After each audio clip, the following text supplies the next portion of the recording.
भारतीय central bank की स्थापना 21 दिसंबर 1911 को सर सोराबजी पोचखानावाला द्वारा की गई थी, जिसमें सर फिरोजशाह मेहता ने अध्यक्ष के रूप में सहायता की।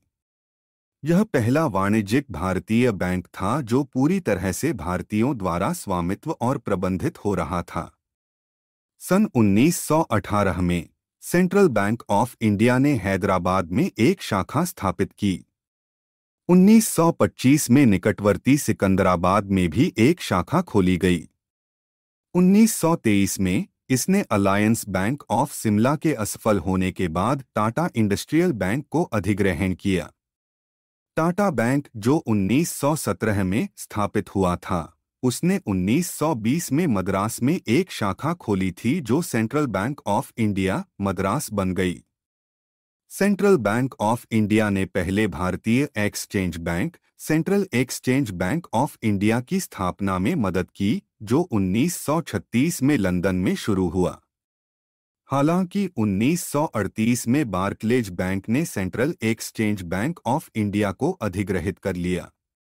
विश्व युद्ध II से पहले भी सेंट्रल बैंक ऑफ इंडिया ने रंगून में एक शाखा स्थापित की थी। शाखा का कार्य भारत और बर्मा के बीच व्यापार पर केंद्रित था, खासकर टेलीग्राफिक ट्रांसफर के माध्यम से मनी ट्रांसमिशन। लाभ प्राथमिक रूप से विदेशी मुद्रा और मार्जिन से प्राप्त होता था।